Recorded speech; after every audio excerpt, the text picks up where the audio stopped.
Hello and welcome to another figure review. I'm gonna have more Ranma and a half up in this biatch, and today we're gonna have a look at the not waifu material. It's Ranma in the male form. That's too bad. I mean, it's there.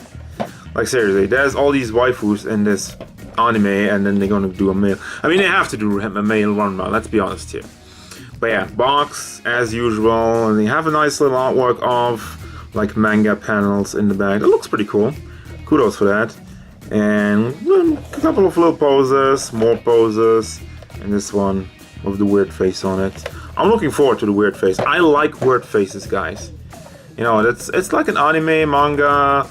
You have like, if you have wacky expressions in that, then bring it to the figure. It should be part of it.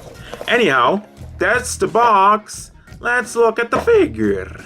Okay, what? That has nothing to do with anything. I'm sorry. But yeah, here we have him in all of his glory. So I'm gonna have you have a look at the figure real quick at all the stuff going on. There's not really that much stuff going on, but it's definitely show accurate, so there's not really much to do in terms of detail and stuff. So that's what you get. It's a Ranma. Let's see how tall the Ranma is. 14.5 centimeters to the top of his head, which is a little shy of 6 inches. So I would say definitely in scale with all the other Ranma figures so far out. Let's hope we get some more. I mean, they already announced Akane the other day, I think, right? I think she's coming. Anyhow, so this guy over here. Feast your eyes on the face sculpt. This one is nicely done, as usual. Isn't he magnificent? Also, the hair is nicely sculpted, and little buttons on his gi. It's not really gi. Oh my god, we're back with the gi question. Where is this gi? Why do I keep talking about him? But yeah, like I said, there's not really that much going on. There's a little bit of a nice little detail. I mean, what is there is nicely painted and nicely done, so no complaints here. There doesn't seem to be any shading though. Bummer. But that's kind of like the thing these days. I don't really shading. What is that? They have forgotten the art of shading, but they have not forgotten the art of articulation, which I will have a look at now.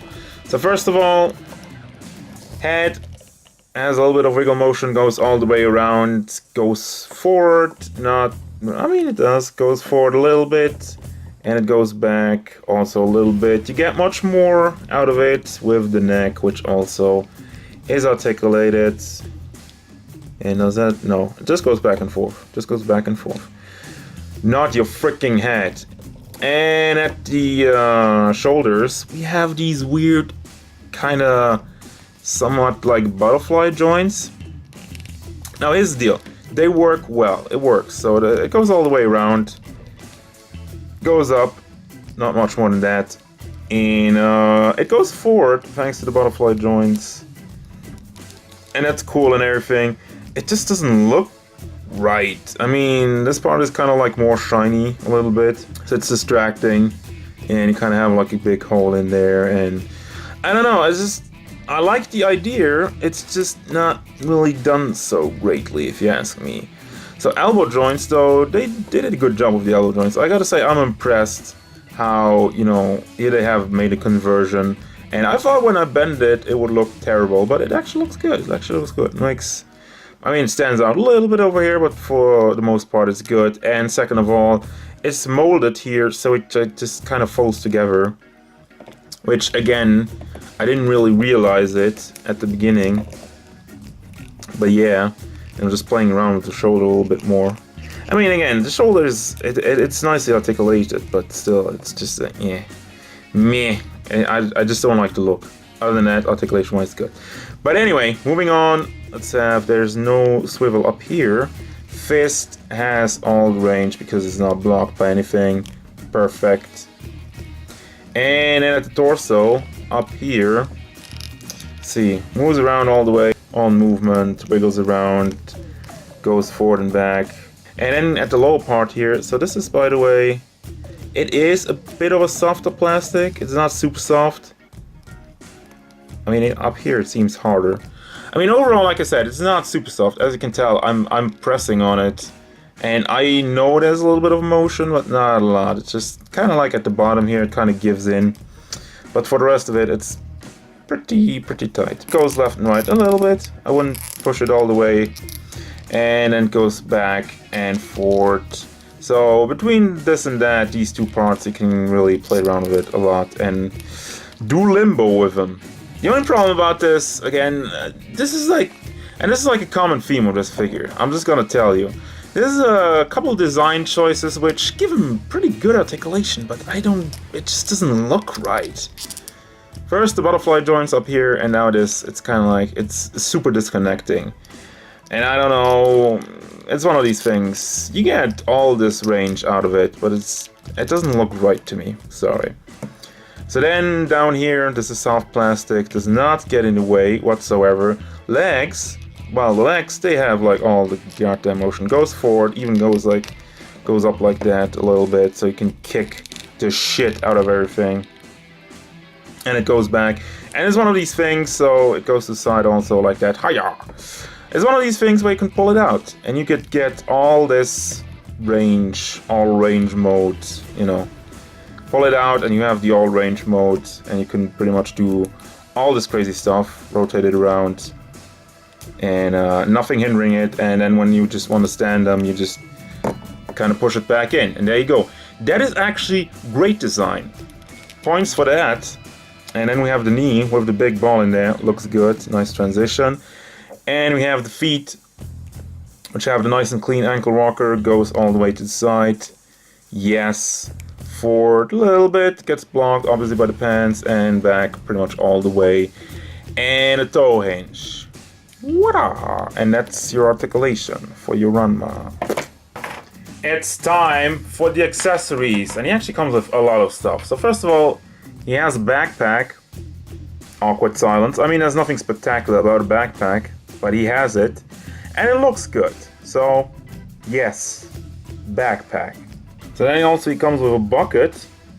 Nice metallic looking bucket with, it just kind of connected it with just, why didn't they put like something a little more sturdy on there? This is just annoying. I took it out of the package and it immediately fell out, so it's just stupid. I mean, just don't move it around. It's not gonna break or anything, it's just not keeping together. And you have water to put in there. Oh, magic! Which doesn't really stay in there that greatly either. It's not molded super properly, quite frankly. It just kind of, I mean, it lays on there, it stays on there. But don't move it around too much, otherwise it just will, you know, doesn't really peg in or anything, or it doesn't have anything that keeps it in place, and will just go and out. And then he comes with a ton of faces. Let me zoom in on that business real quick. So first of all, you have the happy smiling face, nicely done. You have the yelling face with the teeth, angry, and really I like the extra detail in all the eyes. Looks so good. And then we have like the kind of derpy face, and my camera's freaking out. I mean, lighting, please. We have the open hands. We have holdy hands, probably for the bucket. We have like heavy metal hands. No, actually Spider-Man. This is Spider-Man hands. But yeah, no, this is just for posing. Every time he flew away, he had like a comedy punch, and he flies into the sky, and he makes like these hand signs. I don't know why he does it, but it's in the thing. It's in the manga, anime, whatever. By the way, also comes with his own base in the Ranma style, like all the other ones. And definitely appreciate it. I mean, the thing about the S.H.Figuarts base is already amazing, and get like a personalized is very cool. More of that, please. Alright, dudes and dudettes, it's time for the final thoughts. But before I do, I forgot something. There's actually a ball joint connected to his ponytail, so you can, you know, rotate that around a little bit. It doesn't really get super great motion, but, you know, it's just there, so you can change the motion of the ponytail. It's just a ball pegged in here, nothing special. Nothing too great, but it's there, and it's working, and it's cool. So, there you go. Now, final thoughts time. I like this figure. This figure is good. I mean, I talked about how it looks pretty goofy with the articulation, but once you get him posed, and you kind of move it around and try to hide these little imperfections, I mean, for the most part, it just, you know, you get pretty damn good articulation out of this guy. Even for S.H.Figuarts standards. And, yeah, I mean, he looks great. There's nothing wrong with it. He could use a little bit of shading, but it's not really one of these things. It's like, oh, I'm like this guy. No shading, no bright. No, absolutely not. I think this one's great, and I can recommend them. They didn't really do anything wrong, except for, like I said, with the articulation. It's kind of wonky, but if you get them in the right pose, you will not even notice it that much anymore. So there you go. Recommended, guys. Go out and get yourself a male Ranma and a female one if you don't have it already. As usual, if you enjoyed this review, feel free to hit up with a like and maybe subscribe for more figure reviews, gameplay stuff, and whatever Ranma wants. If my camera would focus. Focus. Alright. I think that's as focused as it gets. Goodbye.